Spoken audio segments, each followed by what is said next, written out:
Estás escuchando el foro Hegemonía del Desierto Verde en el Bosque Seco Tropical. Movilización por el cuidado de la biodiversidad. Movimiento Ambiental Crítico. Ahora pues ya venimos con el próximo evento de la agenda, que es nuestro primer conversatorio, la crisis ecológica en el Valle Geográfico del Río Cauca. Entonces pues invitamos a los conversadores de esta mesa. En el caso es la profe María Cristina Gallego, la profe Inge Ambrecht, el ingeniero Luis Carlos Marmolejo. Yo soy profe de la Universidad del Valle, del Departamento de Biología, y pues más o menos casi toda la vida he trabajado con la parte ecológica. Les voy a contar un poquito sobre la crisis ecológica del Valle Geográfico del Río Cauca, pero también de las investigaciones que hemos hecho nosotros como en los últimos 30 años. Yo me gradué como bióloga con entomología, es decir, con insectos, pero me dediqué con las hormigas y les voy a contar un poquito sobre esto y sobre la crisis pues ambiental y ecológica y cómo nos afecta los resultados de nuestras investigaciones. Bueno, básicamente nosotros ya todos sabemos que la crisis más grave que tenemos como seres humanos, como se ve aquí, es la pérdida de biodiversidad.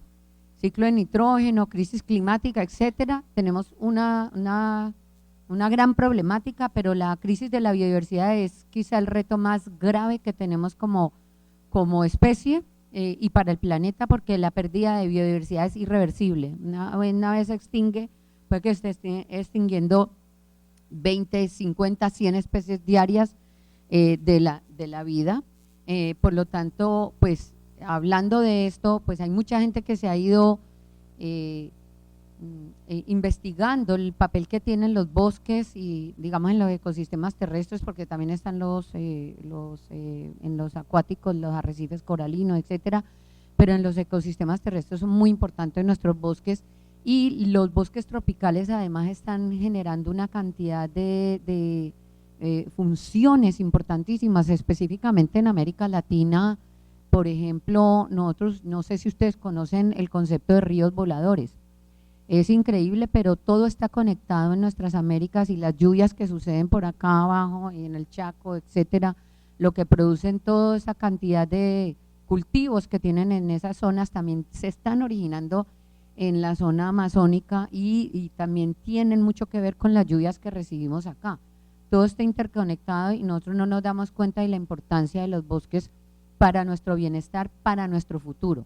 Si secamos el Amazonas y lo seguimos cortando, definitivamente todos esos ciclos se van a detener.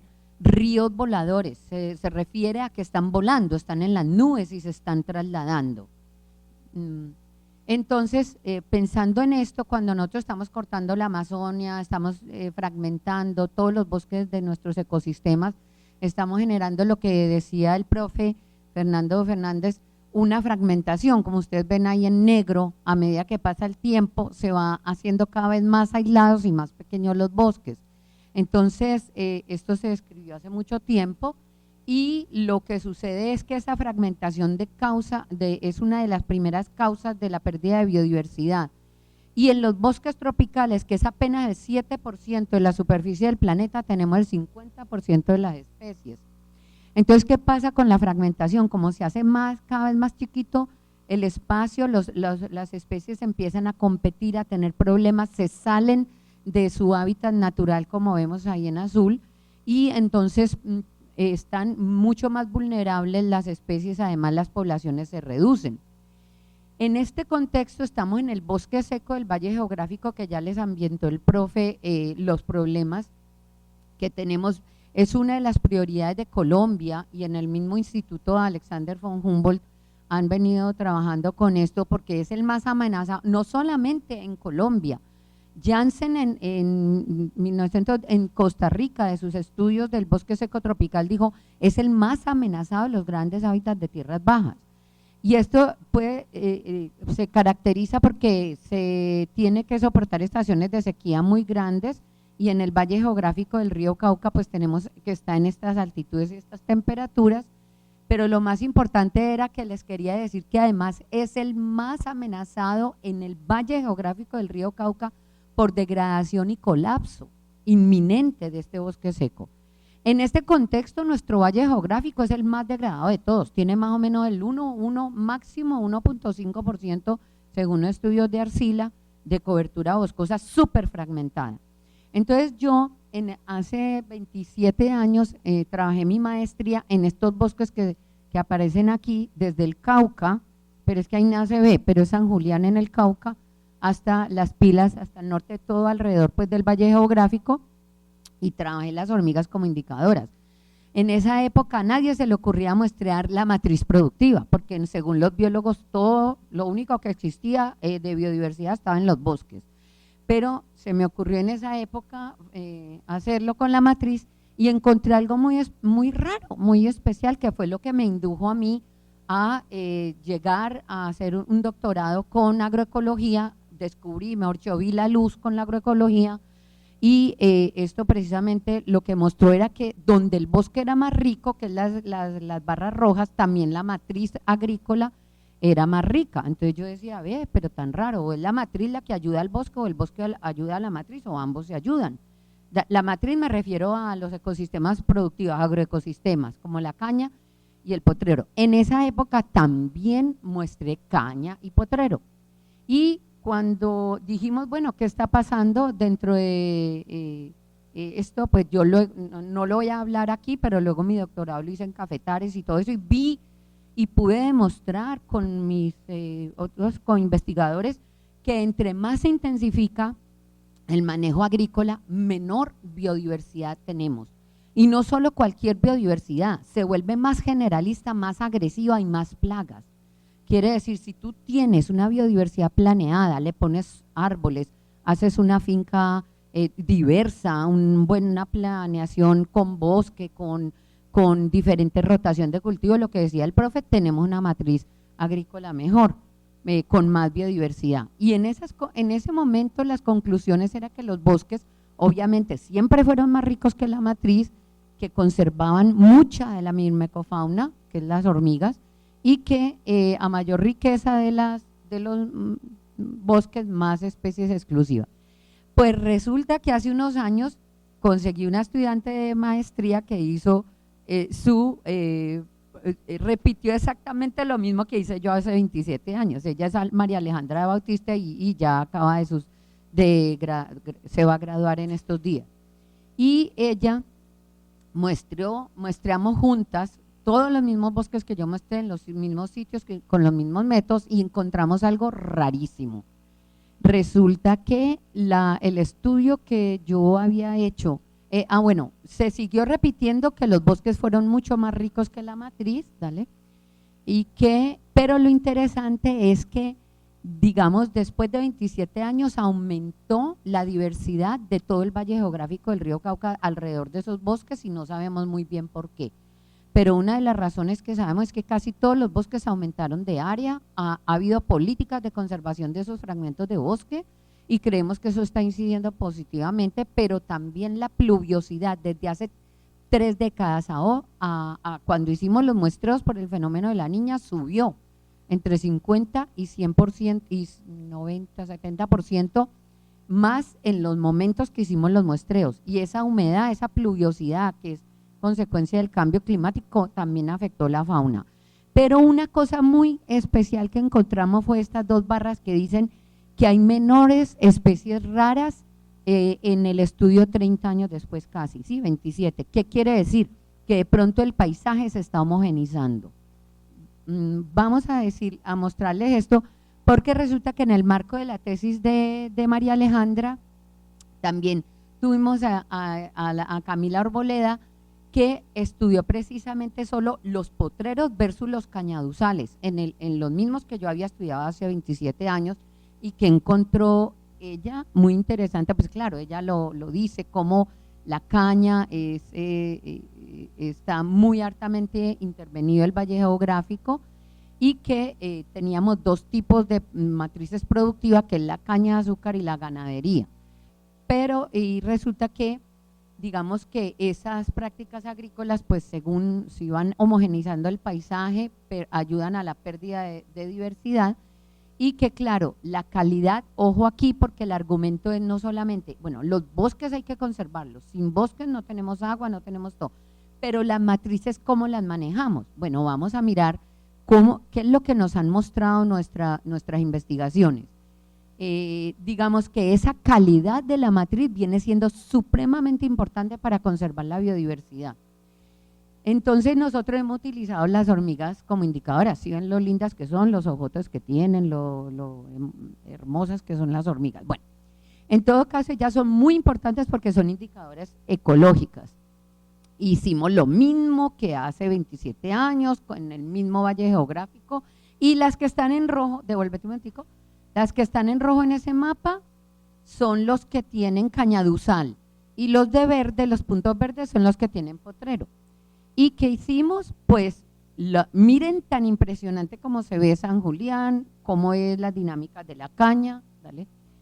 Y los potreros tenemos unos que son amigables con la biodiversidad como el atico, pero el de las pilas es bastante agresivo con la biodiversidad. O sea que dentro de los sistemas ganaderos también hay muy agresivos contra la biodiversidad.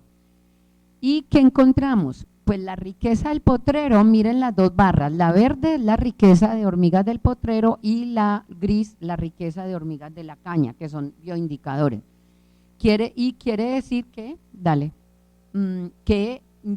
bueno, estos son los análisis que se hicieron con Camila, que es muy confiable los resultados, es decir, los azules, los del potrero, y los rojos, los de la caña. Pero cuando nos fuimos a ver, resulta que los potreros que tenían más diversidad y que era significativamente mayor, los que se ven allá en las bolitas, son los que tienen árboles y son orgánicos, como la Reserva Natural El Atico, mientras que las cañas pues son mucho más agresivas. Entonces, en total vemos que la riqueza de estos potreros bien manejados, estables, algunos como el del vínculo todavía tenían los mismos árboles que yo muestré hace 27 años, y la caña sufre una cantidad de transformaciones con el fuego, con el arado, con esto, que la hace bastante agresiva con la biodiversidad. ¿Dale? Y sí, si ven las diferencias entre los potreros también se mostraron en los indicadores, y no solo eso, la composición, muy diferente las hormigas que estaban en potrero, que es el círculo verde, a las hormigas de la caña. ¿Dale? Y aquí hay unos ejemplos de unas hormiguitas para que las vayan reconociendo, la de la cabeza roja, unas que son hormigas que son muy abundantes en la caña de azúcar, diferente a algunos potreros que son más de tipo arbóreo. Dale. Y entonces, para finalizar, entonces ese manejo de las matrices antropogénicas influye en la estructura y la diversidad de estos indicadores biológicos, y que entre más calidad tenga y más se asemeje la matriz a un ecosistema natural, mejor complejidad y mejor biodiversidad va a alojar. Y otra lección fue que entre más cercano estaba el bosque, más biodiversidad tenía la matriz. Y bueno, agradecer mucho, aquí está mi estudiante, ella es Alejandra, la que hizo 27 años después, ella es Camila, la que les acabo de mostrar y toda la gente pues que colaboró con este proyecto. Bueno, sobra decir que yo tenía muchísimas cosas para decirles, pero pues tenemos muy cortito tiempo, y gracias por escuchar. Estás escuchando el foro Hegemonía del Desierto Verde en el Bosque Seco Tropical. Movilización Gallego, por el cuidado de la es docente biodiversidad. de la Universidad del Cauca, es también entomóloga, realizó sus estudios de postdoctorado en Brasilia, y nos va a comentar un poco sobre la ganadería intensiva en el norte del Cauca. ¿Me lo vas pasando? Te agradezco. Buenos días para todos, muchísimas gracias por estar aquí. Alguna vez hace muchos años estuve aquí parada, sentada ya como estudiante del programa de biología. Soy orgullosamente unibayuna, bióloga entomóloga. Y también estuve después como profesora ocasional, hace muchos años acá, hace 18 años me fui para la Universidad del Cauca, pero yo soy aquí del Valle. Entonces para mí es muy grato estar aquí, gracias David y compañeros del colectivo por invitarme a contar parte de las historias de lo que hemos trabajado en el bosque seco tropical en el Cauca, que increíblemente hasta cuando llegué a Cauca, de verdad a nivel nacional no estaba reconocido. Estamos, incluso hace ya unos 10 años vamos a cumplir con algunas organizaciones como Parques Nacionales y la Corporación y el Ministerio y las comunidades de base intentando que se declare finalmente, haya una declaratoria de reserva regional o reserva nacional o de parque nacional el bosque seco, pero créanme que es un trabajo que es bastante lento para mi gusto, pero bueno, voy a contarles un poquito de lo que nosotros hemos estado haciendo allá. Hay una mezcla de componentes desde la biología, como bióloga, entomóloga que soy, pero también componentes desde lo social. Entonces, bueno, esta soy yo, ya les conté. Sigue, por favor. Bueno, entonces, el profe Fernando ya nos contó un poco sobre el bosque seco tropical a nivel de Colombia, ¿no es cierto? Esa es una imagen general también de las mismas que le estaba citando, los mismos autores. Yo me voy a enfocar en la parte del Valle del Patía. Siguiente, gracias. Y en términos generales, voy a ir por acá porque no consigo ver, estoy muy cerca. Bueno, en términos generales, como haciendo también el resumen de lo que comentó el profe Fernando, de ese bosque seco tropical que tenemos en Colombia, el 90% más o menos se encuentra deforestado. Y ese deforestado, de acuerdo con los datos, el 65% está en estado de certificación y el otro porcentaje, el 25% más o menos, se encuentra en un estado de degradación.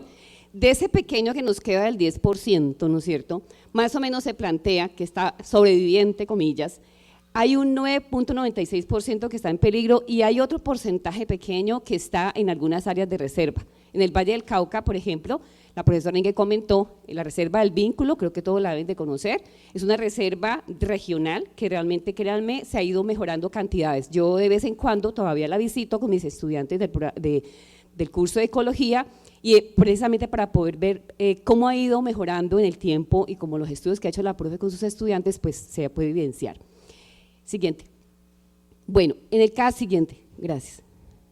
Bueno, en el caso de lo que ya hemos mencionado, el profe también, los profes lo hicieron ahorita también, este ecosistema seco ha sido bastante degradado y el Cauca no es la excepción.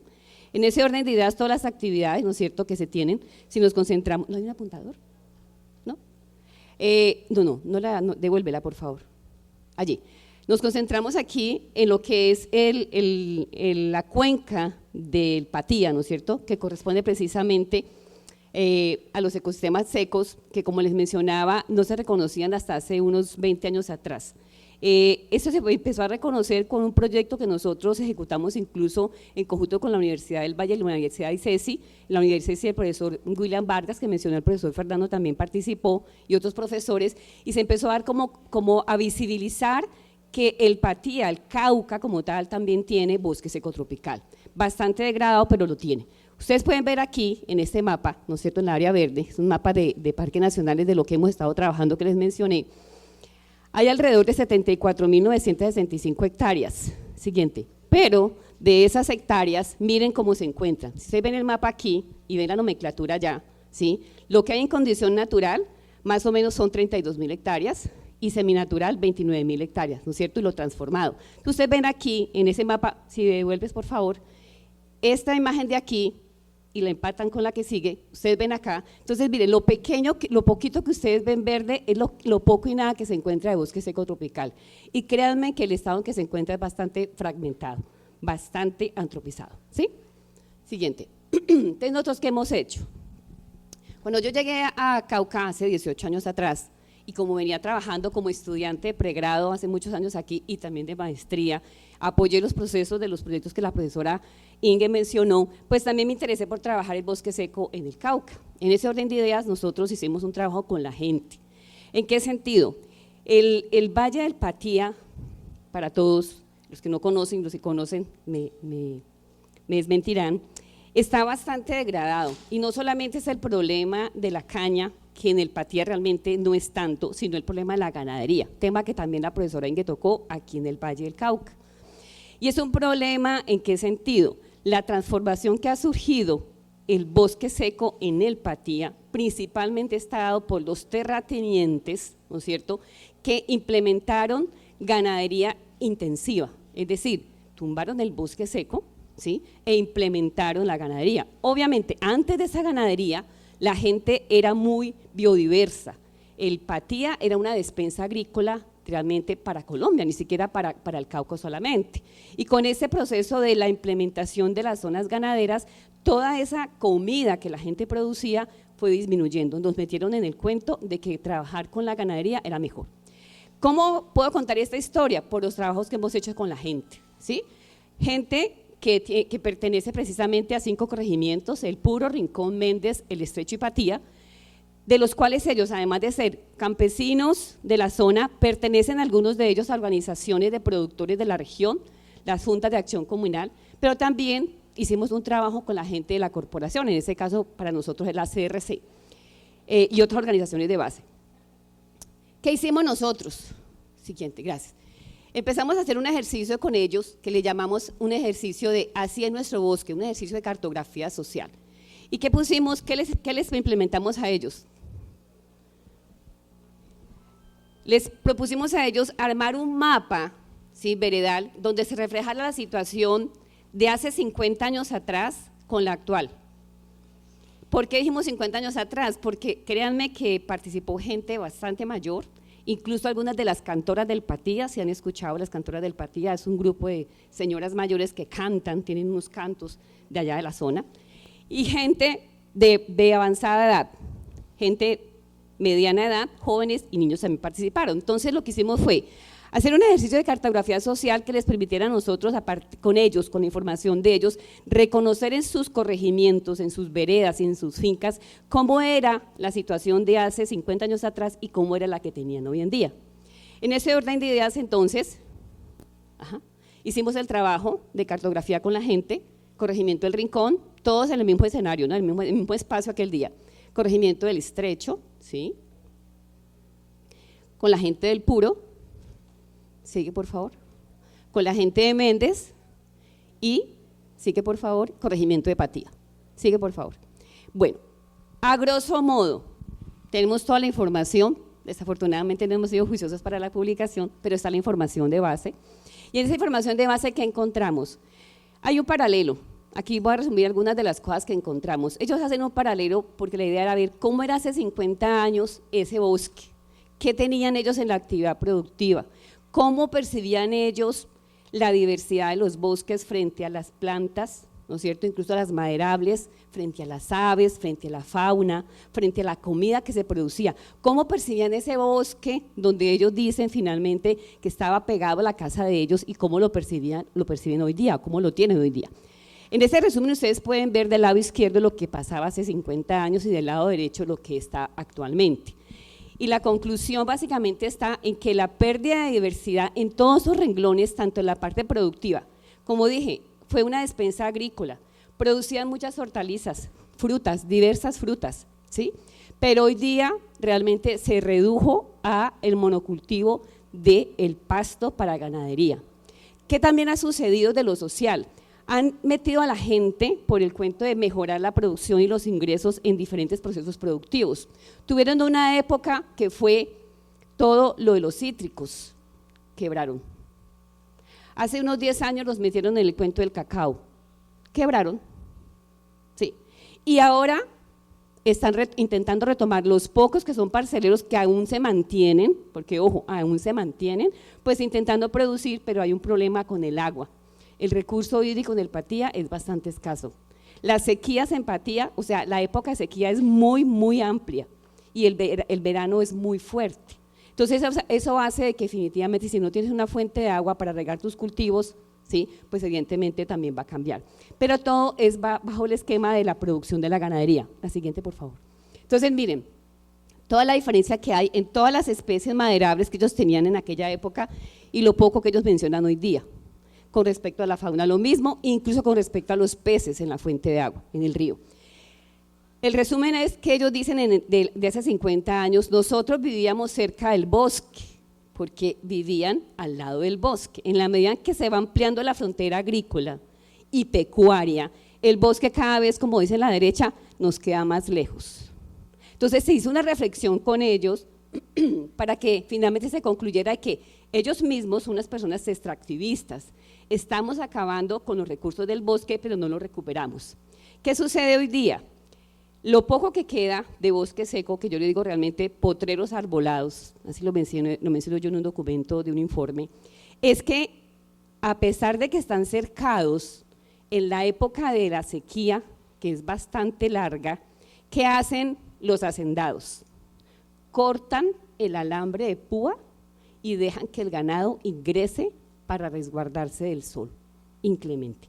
Entonces, no tienen potreros arbolados, pero sí quieren que su ganado luego entre a descansarse en lo poco que queda. Por lo tanto, el efecto de la compactación del ganado en el suelo es muy fuerte. Y ustedes saben que en el suelo está el banco de semillas. Sin un buen banco de semillas, pues el bosque difícilmente se va a regenerar. De aquí en adelante yo les voy a contar, poner dos ejemplos. Uno que tiene que ver con las mariposas, como entomóloga trabajamos con insectos, y otro que tiene que ver con cómo otros estudiantes, en compañía de otro profesor, Hernando Vergara, que trabaja la parte de vegetación, hicimos unos estudios, ¿no es cierto?, que nos demostraron lo que la gente nos contó, lo están demostrando a nivel de la fauna. Porque la fauna y la flora nos dice cómo está el ecosistema, y en ese caso nos está diciendo que estamos mal, ¿sí? ¿Y qué vamos a hacer? Entonces al final también vamos a contarles lo que con la gente se dijo que posiblemente se puede hacer. Siguiente. Ajá. Entonces aquí vamos a contar un poco sobre cómo ese efecto de la matriz ganadera afecta la composición de la comunidad de las mariposas. Todo el mundo conoce las mariposas y son lindas y maravillosas. Siguiente. Bueno, entonces los objetivos son evaluar eso. Siguiente. Para no entrar en detalles, bueno, aquí está el mapa de los sitios que nosotros muestreamos, de los pocos remanentes que quedan del bosque seco allá en el Patía. Muestramos esos dos sitios, Las Martas y La Pachuca. Siguiente. No voy a profundizar en las metodologías porque no es el caso, no es un evento para biólogos, entonces hay unas metodologías particulares en las cuales nos permiten a nosotros hacer una recolección de las mariposas, esas mariposas se procesan, luego entran en el laboratorio, luego entran a la colección y finalmente podemos identificarlas y con la identificación de quiénes son ellas podemos decir cosas. ¿Estamos? Y así mismo con la parte de la vegetación. Ajá. Entonces aquí hay mucha luz, pero bueno, para que vean, es una matriz muy amplia de potrero y unos pocos remanentes de bosque seco tropical. Siguiente. Entonces, a nivel de esas mariposas que encontramos esto es bastante técnico, así como lo dijo la profe Inge, para que las vean, están muy lindas, pero a nivel de la comunidad de las mariposas, ustedes pueden ver allí que hay una importante representación, 81 especies de mariposas, ¿sí? Esos nombres que ustedes ven allí, Nymphalidae, Pieris, son los nombres de las familias, ¿sí? No se estresen con eso. Y ese Nymphalidae es la familia que tiene mayor riqueza de especies a nivel mundial. O sea, el comportamiento de la gráfica es el comportamiento que básicamente se da en todos los estudios. ¿Estamos? Siguiente. Y aquí para comparar, nosotros hicimos un muestreo, ¿no es cierto?, que empezó desde la matriz, atravesó el límite del bosque, supuesto bosque, y llegó al supuesto centro del bosque. ¿Estamos? Por eso ustedes ven allí los datos borde, matriz y bosque, ¿sí? Comparando los diferentes bosques, tanto en La Pachuca como en Las Martas, encontramos aquí la riqueza y la abundancia. La riqueza son las diferentes especies y la abundancia es el número de individuos por cada una de las especies que nosotros encontramos. En ese orden de ideas, en la comparación que vemos que, ¿no es cierto?, en la matriz, en el caso de La Pachuca, la riqueza de especies, ¿no es cierto?, y la abundancia fue mayor. Estamos, riqueza, abundancia fue mayor en la matriz. Entonces uno pensaría, como le digo a mis estudiantes, bueno, si hay mayor riqueza de especies en la matriz, que en este caso es potrero, ¿no es cierto?, y es menor en el bosque, pues hombre, si vamos a decir que la matriz se tiene mayor riqueza de especies de mariposa, entonces tumbemos el bosque, se preguntaría uno, ¿y ustedes qué dirían? ¿Lo tumbamos o no? ¿Lo mantenemos? ¿Y por qué lo mantenemos? Si el valor me está diciendo que es mayor. Ojo, dije riqueza, no les hablé del nombre de cada una de ellas, no dije que llamaba Inge, James, Julián, David. El nombre de cada una de ellas es muy importante porque hablamos de la composición. Entonces, a pesar de que aparentemente, y lo hay, mayor riqueza de especies en las áreas intervenidas como la matriz en comparación al bosque, hay mayor cantidad de especies, son de áreas intervenidas, nos están diciendo, mire, las mariposas nos hablan y nos dicen, aquí hay mucha intervención antropogénica, tenemos pocos recursos, pero nosotras que somos generalistas, nos gustan esas áreas abiertas, donde hay, por ejemplo, excretas, el estiércol de las vacas, donde hay unas agüitas que nos gusta tomar, ¿se entiende? O sea, bastante didáctico para que lo consigan entender. Entonces, si yo no lo miro de esa manera y usted le muestra este dato general numérico a una institución que toma decisiones, dice, bueno, entonces, si hay mayor riqueza en el potrero, dejemos el potrero y tumbemos el bosque. Pero ojo con lo que acabo de decir. Todos estamos en la capacidad de entender que la composición cambia y esa composición es la que nos hace que digamos, no señor, en estas áreas conservadas hay especies que nos están diciendo, mire, hay un futuro todavía para el bosque seco. Estamos en baja cantidad, en baja abundancia, pero estamos aquí. Así que por favor restauren para que nuestras poblaciones se incrementen, ¿se entiende? Sigamos. Entonces aquí, qué pesar que tanta luz acá, las fotos son maravillosas y sería bueno si la luz de acá la apagan, la aquí adelante, serían súper linda, bueno, yo soy entomóloga, son hermosas esas especies que están allí, y como ustedes ven aquí, son especies, como dice allá arriba, bioindicadoras de áreas conservadas. Las encontramos en baja población, o sea, en baja cantidad, pero las encontramos y nos están diciendo, mire, restáurennos, tenemos todavía opciones de estar aquí presentes. ¿Estamos? Siguiente. Asimismo, podemos encontrar aquellas especies de áreas perturbadas. Son especies que están en áreas donde los recursos no son muy exigentes en recursos las especies. Entonces le llamamos especies generalistas como tal. Súper, gracias. Súper, gracias. La siguiente. Aquí miren la belleza también. Esas son especies que las encontramos en áreas conservadas, ¿sí? Entonces, ¿por qué llaman la atención? Porque a veces la gente las ve, ¿no es cierto?, incluso las de áreas perturbadas, y entonces creen que están en todos los lugares, y no. Es cuando yo les digo, la fauna y la flora nos dice qué está sucediendo en el ecosistema, y en este caso las mariposas. Nos están diciendo, mire, estamos aquí, por favor, síganos conservando. Siguiente, lo mismo, estas otras, miren, son de áreas perturbadas. Creo que todo el mundo conoce las del lado de aquí, las amarillitas, las pieridos, ¿sí? ¿Dónde las ven? Las ven en sus huertas, en sus jardines. Estamos hablando de la ciudad, de áreas bastante antropizadas, ¿sí? Claro, no estoy diciendo que porque son de áreas perturbadas tenemos que acabar con ellas, no, sino que estamos hablando de la conservación del bosque seco y les estoy mostrando cómo hay especies que me están diciendo, aquí no hay nada que hacer, o por el contrario, sí hay cosas para hacer todavía, para conservarlos. Siguiente. Bueno, entonces, en ese orden de ideas, asociamos esto con lo que les acaba de mencionar. Se hizo una caracterización de los bosques, de los remanentes de bosque seco allá. ¿Cómo se hizo? Aquí rápidamente, antes de que me digan qué tiempo. Siguiente, con Astrid y con Jairo se hicieron tres temas muy interesantes. La lluvia de semillas, pusimos unas trampas, así rápidamente para explicarles. Lluvia de semillas y banco de semillas, siguiente. ¿Sí? Entonces, la lluvia de semillas se pusieron unas trampas, ¿no es cierto? Se capturaron las semillas antes de que caigan, es lluvia de semillas desde el árbol. Y se hizo todo el proceso con esas semillas, ¿no es cierto? Siguiente. Para poder describir qué semillas habían allá, ahora les muestro. Y exactamente lo que estamos usando acá, perdón, devuélvela. Algunas de esas semillas, en el caso del banco de semillas, lo que hicimos fue recolectar precisamente, lo llamamos monolitos, un pedazo del suelo a cierta profundidad. Ese suelo se pone a sembrar, comillas, a ver qué germina, y finalmente hicimos una especie de vivero. Siguiente. Y también lo que se hizo fue que se hicieron parcelas y con los muchachos se determinaron la cantidad de plántulas que habían, o sea, la capacidad de regeneración que tiene el bosque como tal. Siguiente. Algunas de las especies que encontramos, el guásimo, el samán, siguiente, la cañafístola, el tachuelo, siguiente, el arrayán, el totumo, que es muy importante, ¿no? También hubo una época, hago un paréntesis, una época en el Patía del totumo. Y incluso todavía existen algunas mujeres asociadas en la parte de artesanías con el totumo, pero hubo también hace unas décadas, nos contaron ellos, la fiebre por el totumo, entonces todo el mundo sembraba totumo, ¿sí? Entonces tampoco es así. Siguiente. Entonces miren aquí, a nivel de las semillas, La de arrayán, tres costillas, el guásimo, el payandé, la uña de gato, el lechero, el sangregado, el tachuelo, ¿continúa? La guayaba, falso samán, el bejuco, cañafístola, 2 especies que no sabemos qué son. Siguiente. Aquí para alguien que preguntó, parte de lo que encontramos nosotros allá, aquí como una gráfica general de las especies encontradas. Siguiente. Pero miren lo interesante.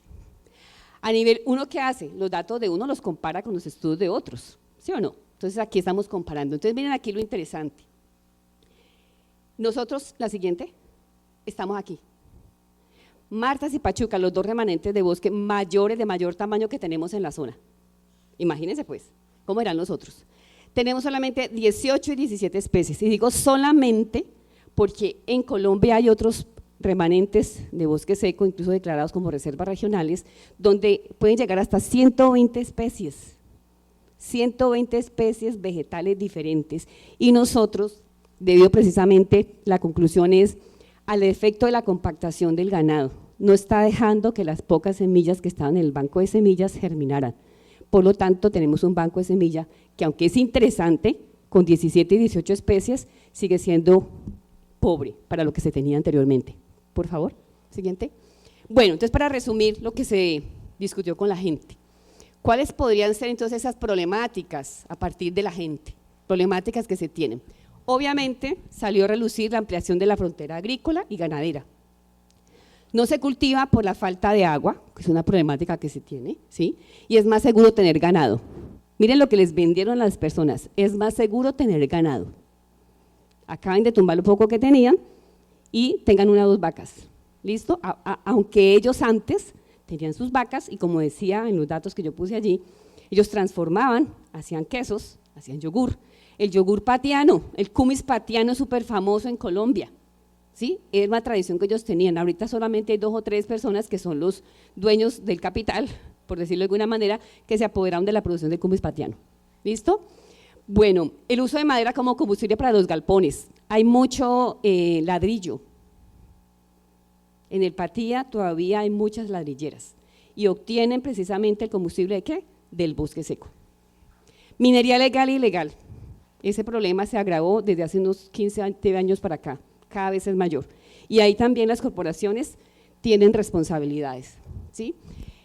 Hay una deficiente actuación de las autoridades competentes, hay una baja o nula cultura de protección de los recursos naturales, solamente es como el extractivismo, la deforestación, los incendios también, la alta sequía que ya mencionaba, y en general ellos concluyeron que había una falta de sentido de pertenencia por el bosque seco tropical. ¿Qué acciones se plantearon con la gente de poder hacer?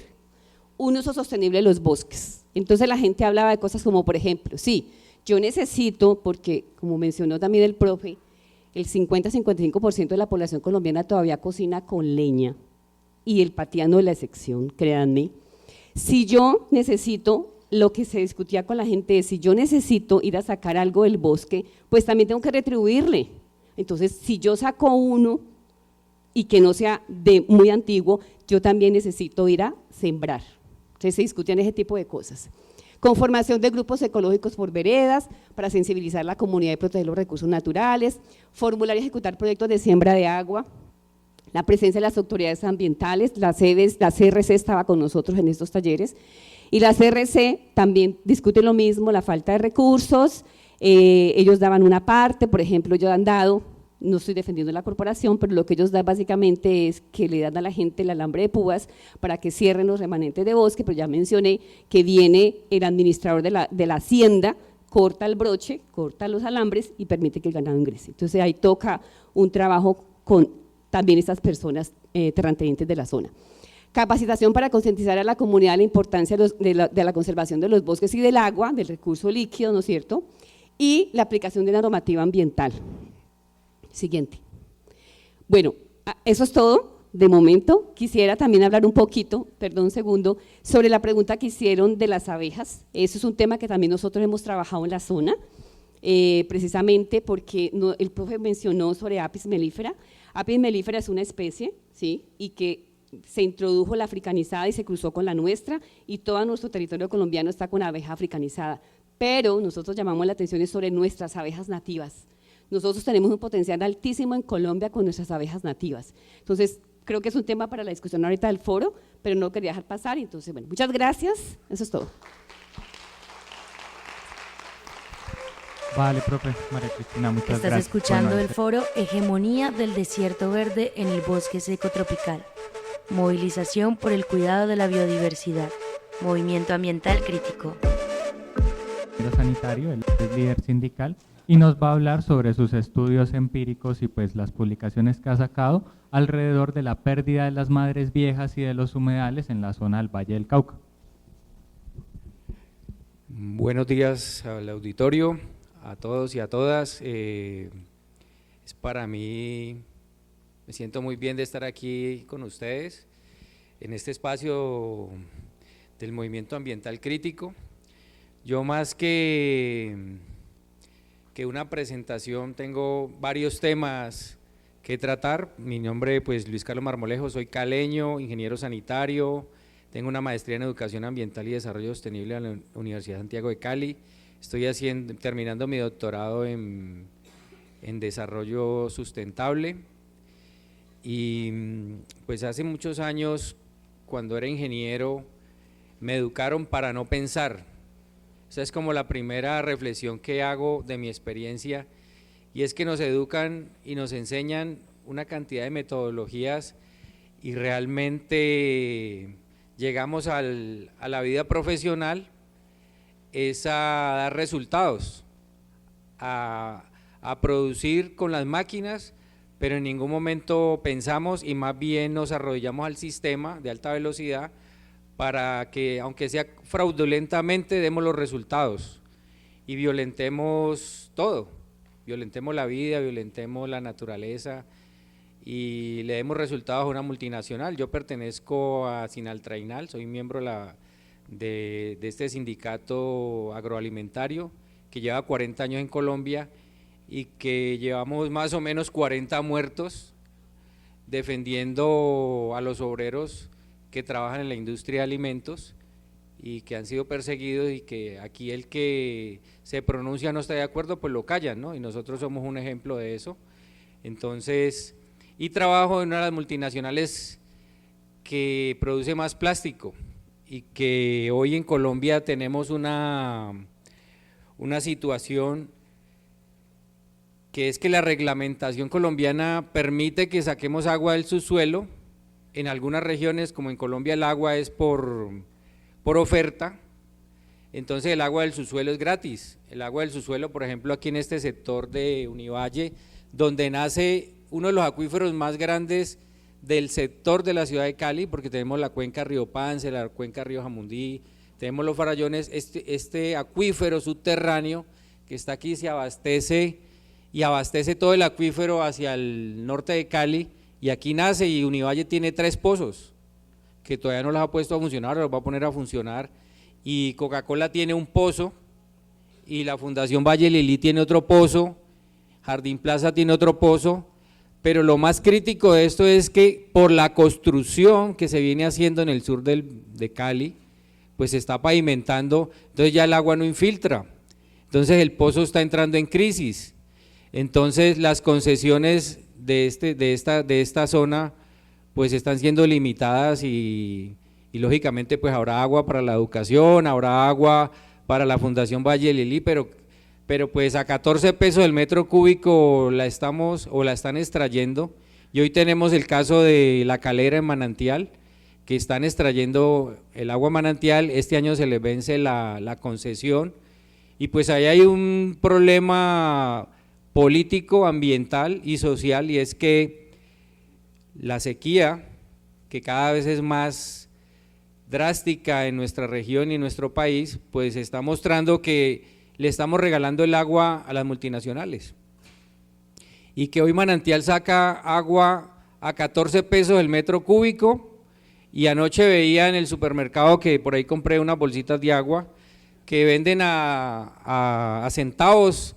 Vale 1 peso el mililitro, o sea que una botella de 2.500 mililitros vale 2.500 pesos, mientras que Coca-Cola, Postobón, Bavaria, los ingenios sacan agua a 14 pesos el metro cúbico, o sea, centavos el metro cúbico. Entonces esa es una reflexión que hay que hacer, qué está pasando con nuestros recursos naturales y por qué estamos regalando los recursos naturales. Esa es una situación que está pasando y que está pasando aquí en Pance y que está pasando en Colombia. Y otra situación que más que una presentación es un llamado a la conciencia de nosotros, los educandos, de los maestros, de los profesores, y es que la educación tiene que ser salir del aula. O sea, hay que ir a mirar los problemas con los estudiantes y los estudiantes tenemos que en las comunidades ver los problemas y empezar a tomar conciencia de que no podemos seguir al servicio del capital, porque es que nos contratan y vendemos nuestra fuerza laboral por encima de todos los conceptos y criterios de la vida. Y hoy estamos hablando del agua, y el agua es la vida misma. Y entonces tenemos ríos, y hemos hablado hoy de ecosistemas, de bosque seco tropical, y nuestros estudiantes de ingeniería, por ejemplo, yo estudio ingeniería sanitaria, y nunca me hablaron de que era un humedal.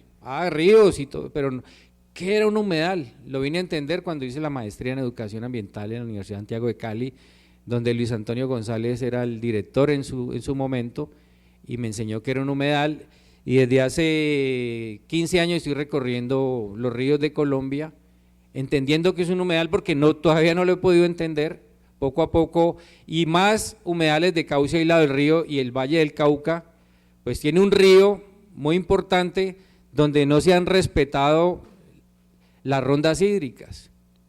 Y ahorita pues voy a ampliar un poquito el tema de que es la ronda hídrica, porque algunos dicen no, y lo escuché ahora, son 30 metros, pero hay que definir de dónde, 30 metros de dónde, porque si es de la línea paralela, si es de la zona máxima de inundación, o si es de la zona de protección del humedal o del río, o de la zona riparia. Eso es un criterio que desafortunadamente los funcionarios que trabajan en las autoridades ambientales también han vendido su conciencia y no han sido firmes como funcionarios, y también le falta dientes a la autoridad para ejercer, y han permitido que se pavimente el río Pance, que se pavimenten los humedales de todos los sectores de Jamundí y del país, y uno escucha todos los días conflictos ambientales, pero se queda en visitas ambientales, se queda en observaciones, pero no pasa nada porque aquí el que contamina paga. Esa es otra ley que primero construyen sobre el humedal, construyen sobre el río, pavimentan ríos, y una de las muestras es el río Cauca, donde secaron el río Cauca en Antioquia haciendo una hidroeléctrica y no pasó nada, y fue la segunda catástrofe mundial después de Chernobyl y no pasó nada, se secó el río, se extinguieron peces que ni siquiera habíamos identificado y se acabó con todo un ciclo biológico, y el país seguimos todo chévere, viendo fútbol, viendo novelas, viendo los realities, y nosotros como estudiantes tenemos que cambiar, tenemos que sacudirnos y tenemos que empezar a hacer cosas distintas. No esperemos que nadie nos venga a motivar ni que nadie nos venga a solucionar. Voy a dar un ejemplo de algo de la investigación que he venido haciendo de los humedales, por favor. Voy a mostrar qué es un humedal de cauce aislado de río, porque es que hay muchos tipos de humedales. Un río es un humedal, un charco es un humedal, como me dijo un funcionario de la CBC, es que eso es un charco y usted peleando por un charco. Le digo, es que en el mundo se están peleando por los humedales y por los charcos, y usted que es la autoridad, pues no los defiende. Entonces si la autoridad no defiende, entonces ¿quiénes vamos a defender? Bueno, soy el suscrito, candidato a doctor, ingeniero sanitario, adelante. Dale. Bueno, aquí quiero, de pronto la luz no me deja ver, pero esta es una foto del río Cauca, donde lo que quiero es que ustedes entiendan qué es un cauce aislado de río y cómo se forma un cauce aislado del río.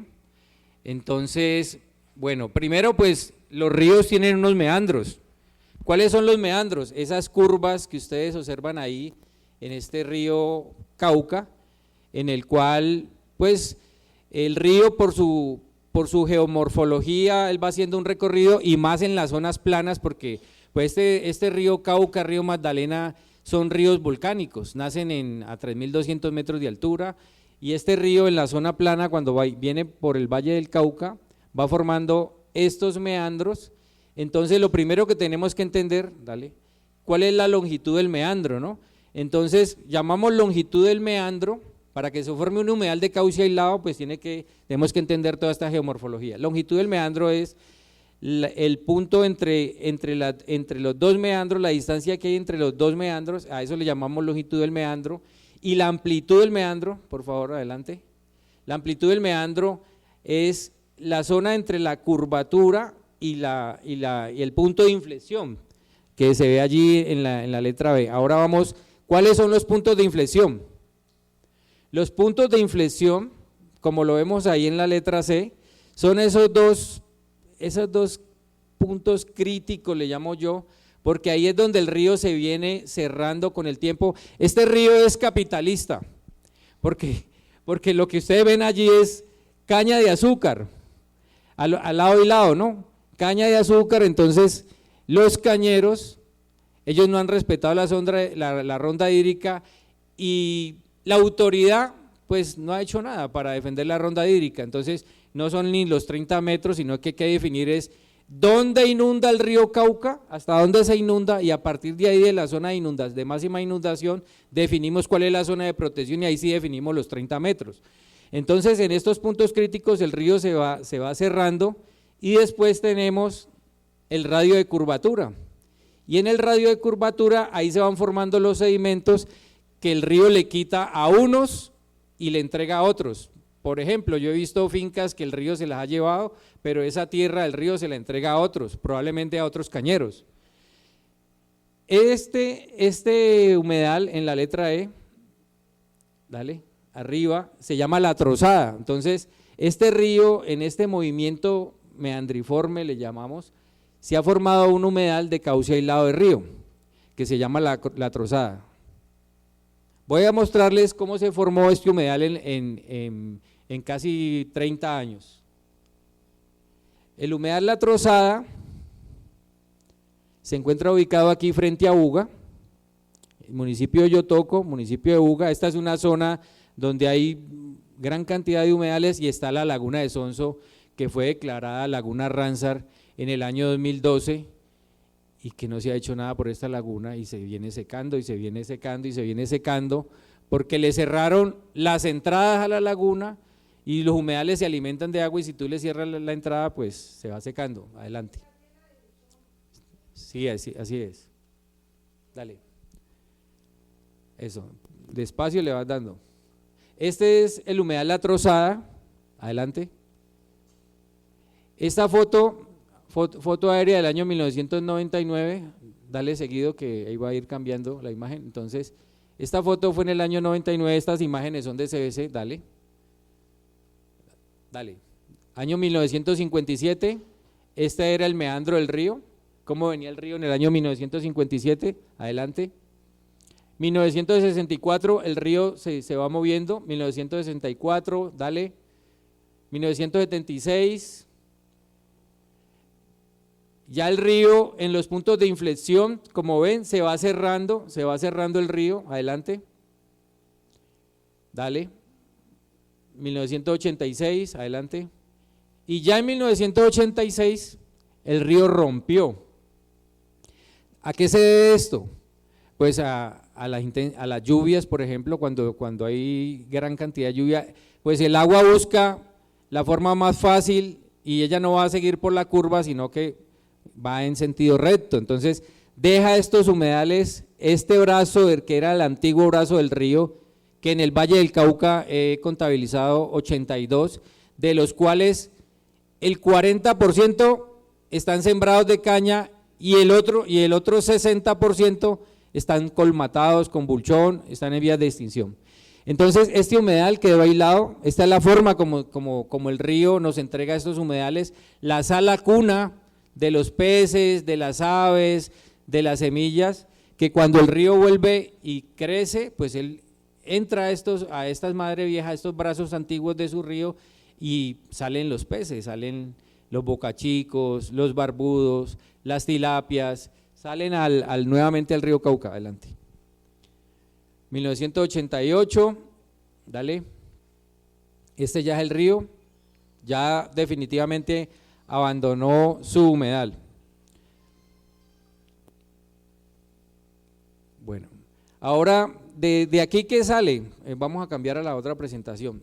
Después de recorrer este río, este hermoso río, de ver las aves y ver el potencial que tiene este río Cauca, este es un movimiento durante el año 57 al año 99,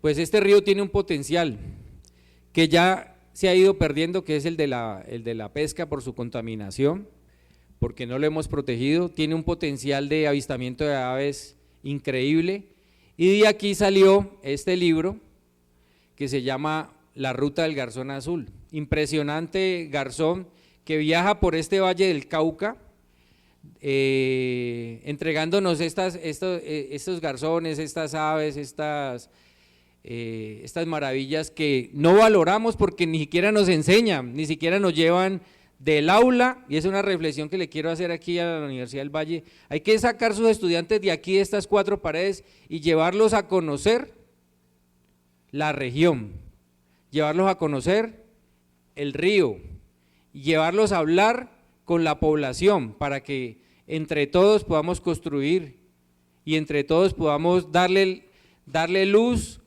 a esta biodiversidad. Y no esperemos que la COP16 nos vaya a solucionar, porque todos están esperando que la COP, no, lo más importante es qué va a pasar después de la COP para nosotros en Cali, qué es lo que sigue para nosotros, qué es lo que nosotros vamos a construir, porque como lo dije ahora, nadie nos va a venir a dar la solución. Adelante. Quiero mostrarles aquí cómo era la laguna de Sonso.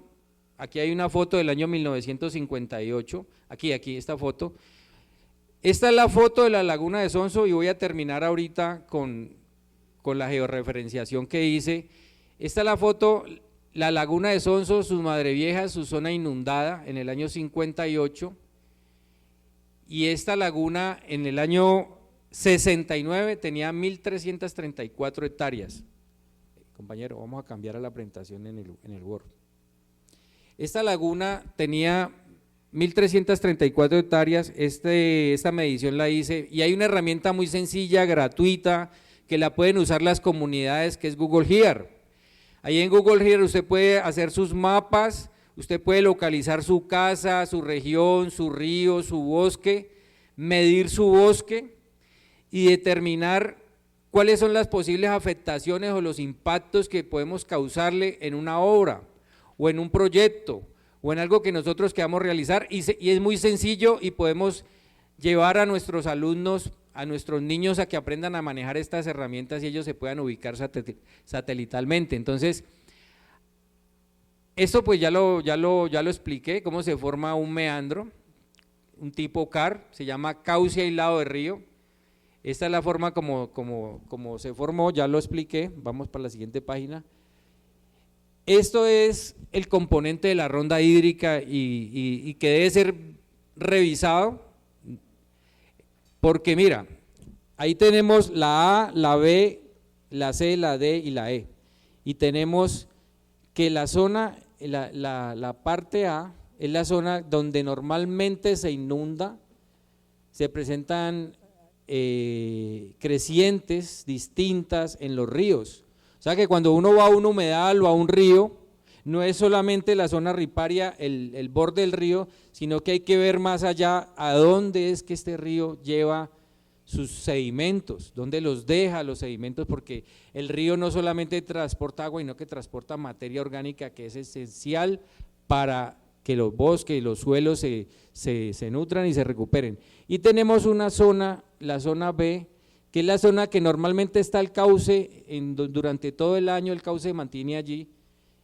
Tenemos una zona C, que es la zona donde se presentan, hay un componente hidrológico, o sea, es una zona húmeda, que no hay suficiente agua, pero es húmeda, hay unas plantas especiales, hay hay unos organismos allí en ese hábitat, ¿dale? Y en la zona D es una zona, antecito, quiero que quede claro eso de la ronda hídrica.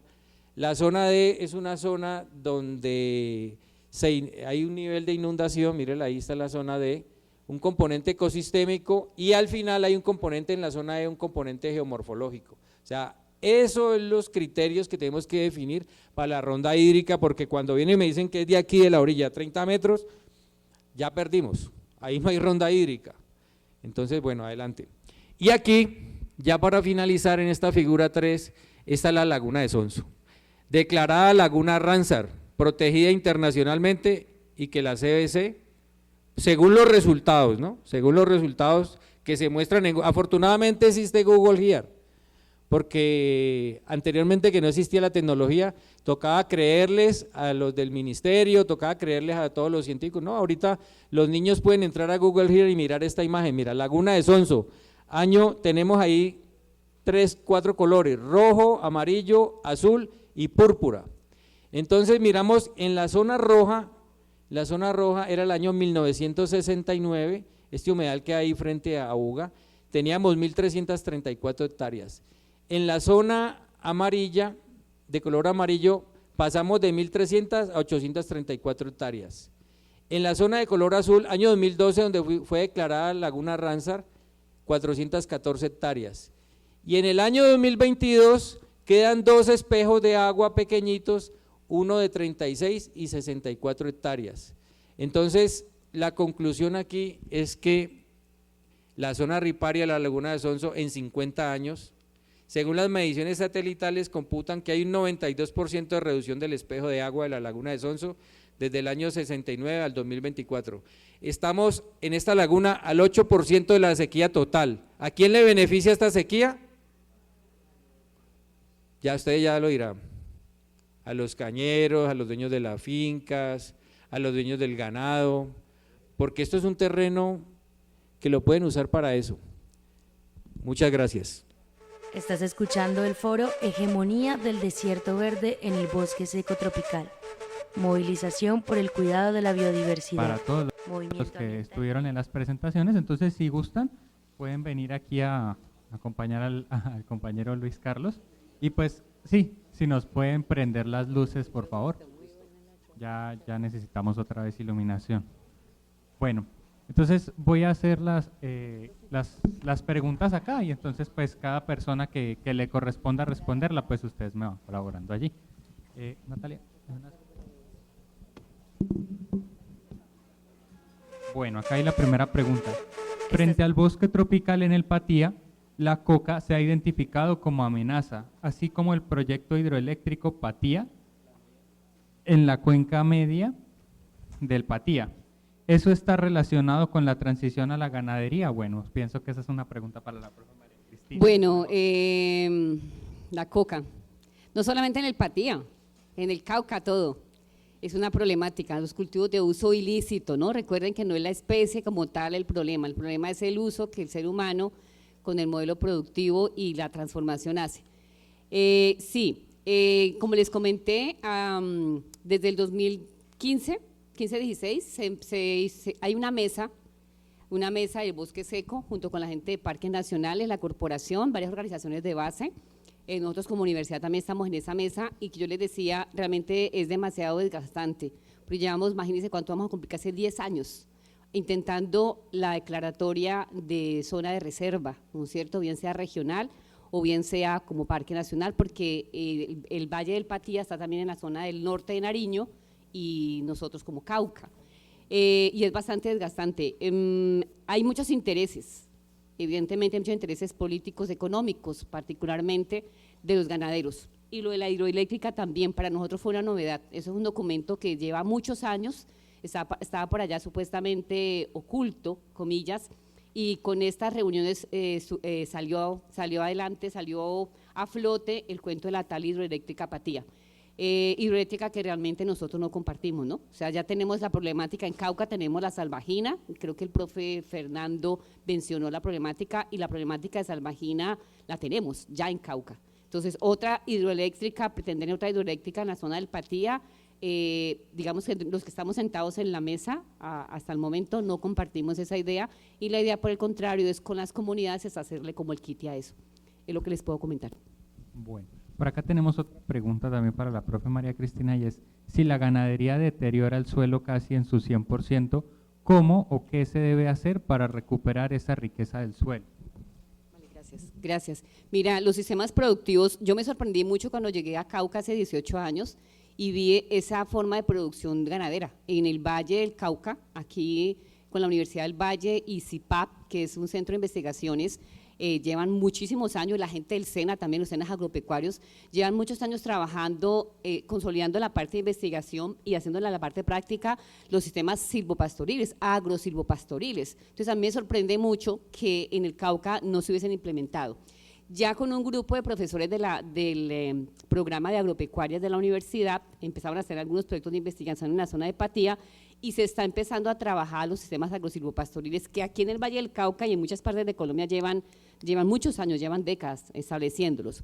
Un sistema agrosilvopastoril nos va a permitir a nosotros tener, por ejemplo, en esas áreas que están completamente de potreros, hacer una biodiversidad planeada, como dicen algunos autores, y es sembrar las especies que sean forestales o multipropósito, ¿no es cierto?, que le permitan cubrir el suelo también, ¿no es cierto?, y permitir que en el tiempo se pueda recuperar esa fauna en el suelo. Yo no sé si ustedes saben, pero de forma general, perder la fauna del suelo, la macrofauna, micro y mesofauna del suelo, es muy rápido hacerlo por los agroquímicos y con el pisoteo del ganado, pero recuperarla se demora muchísimo tiempo. Entonces, que se puede, pero que hay que tener toda una voluntad política de varias organizaciones, no solamente de los campesinos y productores. A mí me gustaría también complementar un poco la experiencia de los hermanos Molina en el Atico, es una experiencia mundial. Inclusive llegan a tener bastante biodiversidad en su finca y ellos implementan los silvopastoriles. Inclusive el ganado ayuda a dispersar las semillas y produce el doble de leche porque las vacas están mucho más contentas y hay mejor reciclaje de nutrientes, menos garrapatas por ese manejo orgánico que ellos le hacen. ¿Por qué la indicación que hay que erradicarla? ¿Qué daños hacen? La hormiga como indicadora. Como indicadora es que nos sirve para entender la salud del ecosistema. Quiere decir, si hay mucha diversidad de hormigas, hay buena salud del ecosistema. Cuando el ecosistema está más degradado, llegan las hormigas plaga, llegan las hormigas, la cortadora de hojas, nos acaba con todo, llegan las que cultivan los chupadores, los piojos, se vuelven unas plagas. Todo siempre porque nosotros los humanos estamos simplificando el sistema, volviéndolo más simple, más degradado, y cuando hay degradación vienen las plagas. Eso es lo que no hemos podido entender. ¿Qué figura política podría servir para proteger la laguna? Si el ser la laguna de manejo integrado y ser Ramsar tampoco sirvió para protegerla. Bueno, está demostrado que nunca nos han regalado nada. O sea, todo lo que tenemos lo hemos conseguido a partir de la lucha. Los derechos, y en este caso los derechos que tenemos todos de vivir en un ambiente con todos los recursos, se deben luchar. Y si queremos proteger de manera política, pues tenemos que hacer presencia, la academia, los jóvenes, hay que hacer presencia y presentar nuestra posición frente a la situación que está ocurriendo con los recursos naturales, y en este caso la laguna de Sonso. Yo pienso que la posición política es investigar, presentar nuestros proyectos y no cansarnos de reclamarlos, porque lo que hacen ahora es que usted reclama, lo cansan, si es necesario que se muera esta generación, pues esperan a que se muera la generación, porque dentro de 100 años sí lo vamos a poder hacer. Entonces tenemos que educar en política, porque no nos educan en política ambiental. Tenemos que educar para que las generaciones futuras a las cuales no les estamos dejando ningún recurso natural, porque eso del desarrollo sostenible, eso eso no es tan posible que nos agotemos los recursos en el presente para vivir bien y que le vamos a dejar a las generaciones futuras. Entonces la posición política es plantarnos, hacernos presentes y luchar por esos derechos, porque no nos van a dar fácil, no nos los van a regalar. Y en este caso la Laguna de Sonso, pues hay que recordar a Aníbal Patiño, ¿no? Profesor de la Universidad del Valle. ¿Qué hacía Aníbal Patiño? Iba con sus estudiantes a la laguna, hacía investigaciones. En el año 1969-70 incursionó en marchas allá en la laguna, y por eso en esa época, después de las marchas y después de las protestas y después de los bloqueos ahí en ese sitio en Punta Brava, el profesor Aníbal Patiño logró que se declarara zona de protección la Laguna de Sonso. Y hoy que es Ramsar y que la vemos que está seca, pues nos va a tocar volver a recordar a Aníbal Patiño, ir a plantarnos allá, plantarnos en el ministerio, escribir, porque también tenemos que escribir, porque tenemos una falencia y es que no documentamos. Entonces hay que escribir, reclamar nuestros derechos, y tenemos muchas acciones legales, tenemos derechos de petición, la tutela, acciones populares, que aquí está el doctor Armando Palau, que ha hecho muchas acciones populares por la defensa del ambiente. Entonces, esa es la posición política, no nos van a regalar nada, nos toca salir al tropel, en el buen sentido de que hay que luchar, porque nunca nos han regalado los derechos, siempre nos los han negado y siempre nos van a negar, o sea que hay que luchar por ellos. Vale, Luis, gracias. Creo que aquí hay también como otra pregunta para ti. Mencionan unos humedales, que son el humedal Isaías Duarte Cancino, al frente de la Comuna 15, distrito de Agua Blanca, el ecoparque Pisamos en la Comuna 14 y Charco Azul antes de llegar a la octava. ¿Cómo se pueden apoyar? Tengo entendido que estos humedales son en el distrito de Agua Blanca. Bueno, sucede que el desarrollo, o sea, ¿qué es lo que pasa? Que nosotros nos desarrollamos desorganizadamente, entonces las ciudades crecen, se invaden, los funcionarios de planeación municipal y la autoridad ambiental trabajan cada uno por su lado, entonces el uno define la política ambiental, el otro define la política de desarrollo, pero no se comunican. Entonces, estos humedales que nombran allí son un ejemplo de que primero se hacen los proyectos y luego se piensa en el ambiente. Y estos humedales pues ya están allí, están en vías de secarse, o sea, no tienen futuro, o sea, el futuro en 50 años esos humedales no van a existir, yo creo que en menos. Entonces lo que nos toca ahora es pensar cómo vamos a hacer para que las obras y el desarrollo, porque se necesita el desarrollo, se necesita la belleza, el computador, se necesitan porque hace parte de nuestro desarrollo, pero hay que cambiar el modelo de cómo nos desarrollamos, o sea, porque los capitalistas sí tienen buena estrategia y ellos sí nos venden el recurso natural, o sea, ellos nos venden las vías, las casas, los embalses, de tal manera en que nos lo muestran como que eso va a ser un bienestar, pero como los estudios que se realizan no son los que se deben hacer por expertos. Y los expertos al final venden su conciencia, porque los expertos al final ceden ante la presión económica o ceden ante la presión de una amenaza.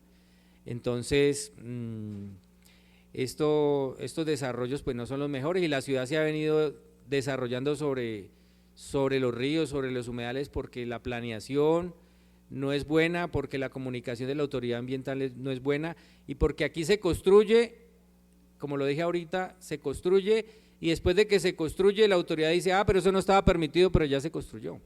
Entonces tenemos que tener un ministerio y hay que revisar esas corporaciones y esas secretarías de ambiente, hay que revisarlas, porque eso se ha convertido en un emporio político de saqueo de dinero, lo dijeron ahora, la corporación, la CBC, es de las que más dinero le entra en el país, pero ¿será que sí estarán defendiendo el ambiente? ¿Será que la Secretaría, el DASMA, sí tendrá la capacidad para defender el ambiente, estos humedales? No la tiene, porque es que ni siquiera hay pertenencia, porque el DASMA es una entidad que hay 3 funcionarios que son estables allí, que tienen una nómina, pertenecen a una nómina, el resto somos contratistas o son contratistas, y para ser contratista allí usted tiene que llevar tantos votos, porque si no, no le dan el puesto. Entonces eso es lo primero que tenemos que cambiar, esa política de cómo se manejan las entidades de control. Gracias. Estás escuchando el foro Hegemonía del Desierto Verde en el Bosque Seco Tropical. Lo que pasa es que hay temas que así otras personas vean que no tiene que ver con el tema, tienen que ver. Entonces tenemos que poner cuidado. Mira, la caña de azúcar está como en propuesta de declararla patrimonio nacional. Entonces, por ejemplo, yo soy de Puerto Tejada, Cauca, afectada por el infierno verde. Entonces, ¿se pueden imaginar si es declarada patrimonio nacional la caña? ¿Qué pasa? Y entonces, inmaterial de la UNESCO. Entonces, ¿qué nos va a pasar a nosotros? Mira, a mí me tocó luchar. Yo soy desplazada del Cauca, soy víctima.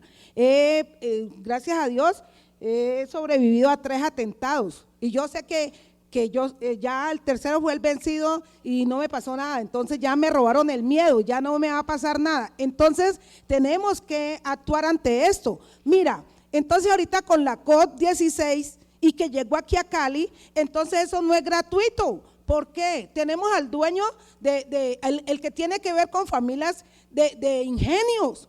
Entonces eso no es gratuito, traer la COP16 no es gratuito, y menos ahorita que está lo de que posiblemente lo declaren patrimonio, ¿sí? Y paisajístico. Entonces, en estos conversatorios que tenemos que hacer, ahorita tenemos que llevar un documento. Yo soy de la Junta de Acción Comunal, entonces me gustaría que llevarlo a la mesa, porque yo soy delegada a esa mesa por parte de la Junta de Acción Comunal, y llevar propuestas de aquí, llevarlos para allá. O sea, estoy muy ocupada, pero saqué el día precisamente para que con ustedes llevemos un buen documento a esa mesa que vamos para la COP16. María Eugenia Riascos Palacios, delegada. Aquí nos van a responder la pregunta rápidamente. Bueno, aquí hay dos aspectos de la pregunta. Primero, ya en esta mesa se ha hablado que la única manera de retroceder ese gran poder que tiene el capital, la gente que concentra la tierra, la inequidad tan enorme que tenemos en el Valle del Cauca, que ya ni alimento producimos sino azúcar para envenenar para la diabetes, para el alcohol etílico, alcohol de los carros, todo eso. Entonces, por un lado y ya lo dijo el profe muy claro, hay que hacer presión social, sin eso no se puede hacer nada. Y ya se ha demostrado, cuando van a hacer un atropello contra el ambiente, si la gente se rebota, algo pasa. Y lo vimos con las más de 1000 árboles que iban a talar de samanes majestuosos en la de Buga, que eso fue una denuncia, eso ya lo echaron para atrás. También echaron para atrás el asunto de declarar la caña de azúcar como, bueno, el paisaje cultural. Eso ya se echó para atrás, ¿pero por qué? Porque la gente reaccionó. Pero váyase ustedes del Paso de la Bolsa para arriba y mire lo que pasó en Cauca, para la doble calzada. ¿Cuántos árboles han muerto? ¿Alguien dijo algo? Yo no he escuchado nada. Ahí siguen destrozando lomas, quebradas, secando árboles, de todo. ¿Por qué? Porque no ha habido una reacción contundente, pero donde usted ve reacción contundente pasa algo. El segundo aspecto es que hay que hacer investigación, no es solo de opinión, porque si se vuelve opinión, entonces es tu palabra contra la mía. Yo digo que eso es malo, tú dices que eso es bueno, ¿y quién tiene razón? Hay que hacer investigación, y para eso están las universidades públicas, están la gente está, la participación social, la investigación participativa, que es tan importante. Estamos llamados en la academia a hacer más investigación participativa también. De suerte que el Ministerio de Ciencias ya nos está exigiendo a los investigadores, me da el favor, eso lo tiene que llevar a la gente. Usted no se puede quedar con sus artículos científicos, váyase a la gente, y eso me parece que es algo bueno para nosotros. Esos son los dos aspectos, investigación científica, dos movimientos sociales.